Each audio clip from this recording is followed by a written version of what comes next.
Hey everybody, welcome back to another crash course. So today we're gonna take a look at Entente, how I roughly built my Entente deck. Now Entente, there's a lot of things you can do.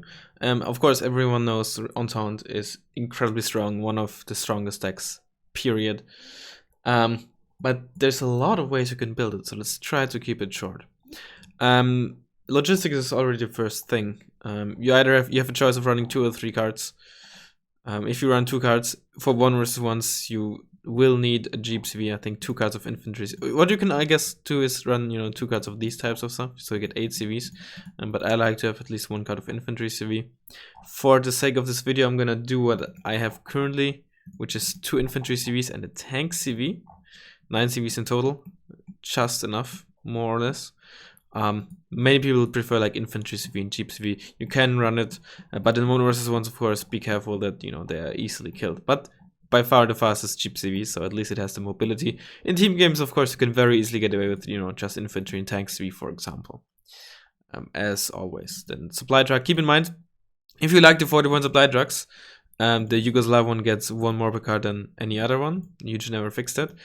Still, I prefer the 30-point ones because availability when you have a fob, which I like to run, isn't as big of a deal. But if you like the 40-point ones, or you think that extra 1 per card is really valuable to you, it's something worth keeping in mind. Infantry type, the first thing where it's like can get really spicy. One thing that I would always run is the Padobranzi 9 in the tab 71. Just the Boomba with 26 AP and Eric's on steroids is just incredible. They're not amazing against infantry compared to other special forces, but still pretty good. They got a carbine. They don't have a particularly good MG, but it's workable. And they're just so incredibly strong. Defensive powerhouse, most notably. Next, I like to run a card of Proletary 90 in the M60P to have some cheap, well, relatively cheap, high, AP infantry, 20 RPM, 24 AP, 700 meters range. Appelas on steroids, apparently Eugen likes to give them French weapons just even better. You can also run them in a tab 71 if you want them fast, or in the PvP MIDA or the OT M60PP if you want. A lot of options you have there. That's really, really up to you. Next up, what I like to run is 2 cards of Mechanisovana. Once again, a lot of stuff you can do. You can run 2 of them in the PvP. 1 in the PvP, 1 in the M60PP. What I'm currently trying out is 1 in the M60P in the 5-pointer spam, but I haven't really used it much, so I'm not gonna recommend it just yet. So honestly, the go-to is for many people just run 2 up at it, or you can also only run 1 and run a card of Leka Pechota, or run a card of Brytska Pech. Even AGS 17 in the MS17, for example, people like, or Leka in the MS17. Motostrike in the PvP, or take an expensive Vidra, although I'm not the biggest fan of them. They're fairly inaccurate, and 3 armor is really good for 15 points, not so much for 25 points if you're supposed to be like a high value IFV.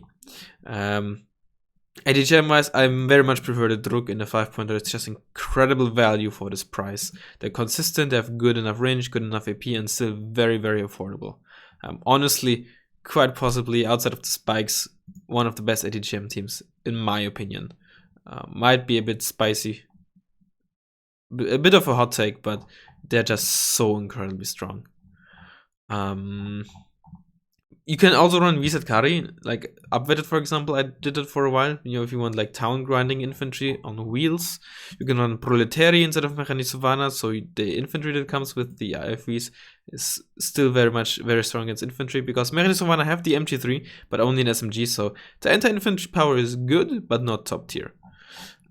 There's so much stuff you can do. I would just not recommend running Monarichka because they have just a basic MG, basic rifle, and I mean the AT weapon is fine, but the infantry squad themselves is not very good. So for the sake of this video, I'm gonna run a card of Proletary in the... Let's run them in the M60 PV. There's so many variations you can build this infantry type. So many. And the only thing that I think is consistent is just a card of Padobranzi 9 in the tab 71. But we gotta hurry. Support tab. Once again, a lot of stuff you can do. In team games, definitely run the Never M1T. Incredibly strong. 1 versus 1s. You can, but I wouldn't necessarily think it's needed, but for the sake of this video, we're going to do it anyway, because I think not everyone really likes microing the radar AA, so yes, let's just put it in anyway. You can also run the Coupe M4 because it's much cheaper and has, you know, more range, more accuracy, but of course your radar, so that's a trade-off. Next up, I like running the Sava, must have. You can also downweight it, but I'm gonna upweight it here. Incredibly good 6 AG, so you will one-shot lynxes, 60% accuracy and a good stabilizer, good range, non-radar of course, fires 4 missiles before having to reload. Very good. Spad Power 3 for your wheeled AA as well as like base defense. Doesn't have the best range, but very good rate of fire and good accuracy for the price. Some people like the above 30, but not the biggest fan because it's more expensive while offering a lower rate of fire. So the main thing you get is really extra range. The DPS isn't really quite that different. And then of course the Plowman, incredibly strong MLRS. Second only to the Urigan, I'd say. I still think the Urigan is better, but there's certain things where the Plowman is better because it carries 4 salvos that reload very quickly, so you can use it in a very high frequency. It is cheap. It can also smoke if you need it. So in certain situations it will be better. Overall, I think the Urigan is better, but the Plowman is still pretty ridiculous, honestly. And of course a mortar. Mortars are always good. If you want howitzer artillery, you can use the Norabi. It's essentially a Cesar, but you get no smoke rounds because Eugen forgot about that. Tank-wise, I actually, in my 1 versus 1 deck, only run 2 tanks. And that's the M91A and the M84A. In team games, it's a bit light. In team games, you probably want a setup like this, for example. In team games, of course, the Moderna being 3 per card is incredibly valuable. 1 versus 1 is not as big of a deal. But this is what I run. Vihor, of course, incredibly fast, very good defensively. Arguably, you could say it's maybe even better defensively than the Challenger because, well, it only has 22 armor, but it has 80k mage off-road speed, which is just crazy. 10 RPM autoloaded is, of course, always also incredibly strong.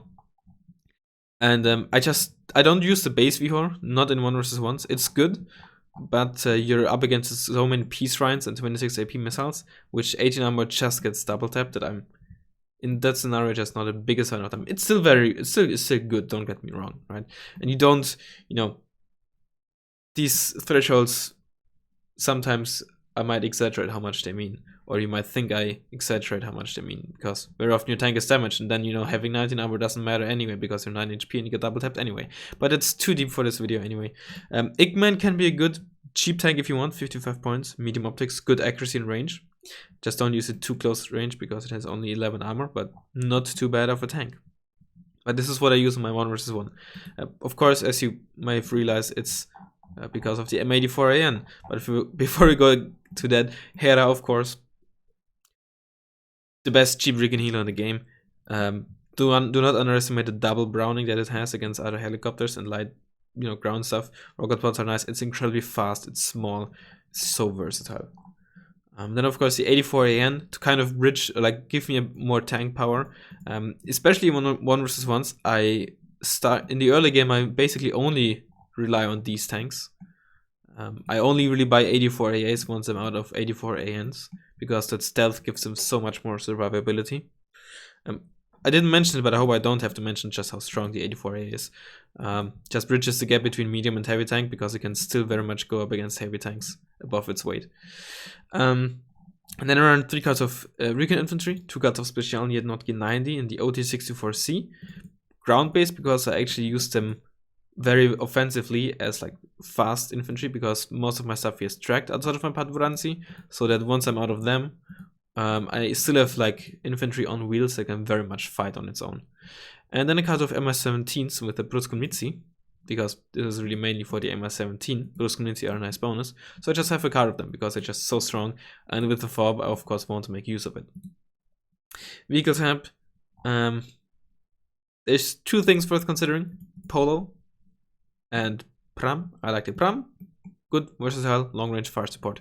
Polo, do not underestimate this thing. Fires 6 missiles before having to reload, and 3 front armor means that at maximum range, a tank will need 21 AP to one-shot you. So against mediums, this can be actually quite strong. For 35 points, 24 AP, good range and accuracy, quite a steal.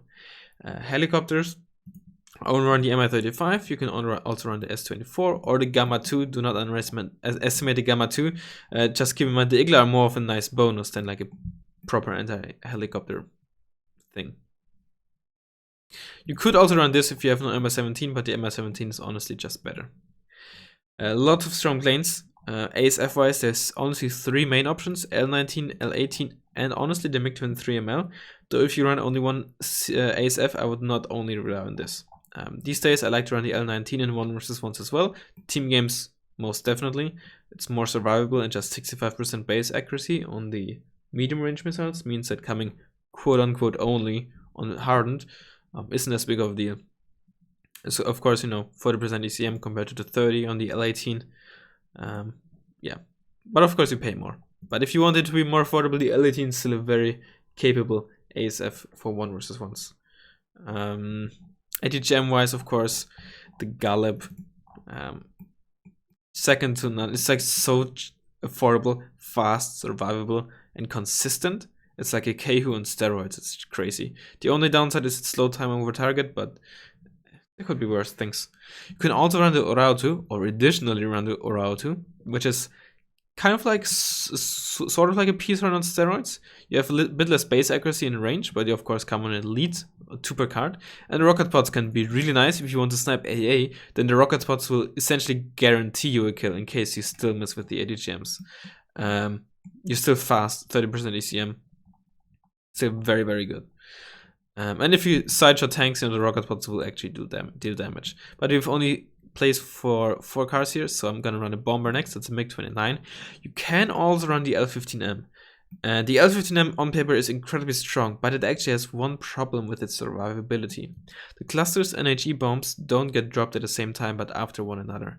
So unlike the MiG-29, where you fire position and it drops essentially all the bombs at once, the L-15 will drop one set of bomb and like a second later the other set, meaning that it will dive much deeper into enemy AA. So that actually very much hurts its survivability.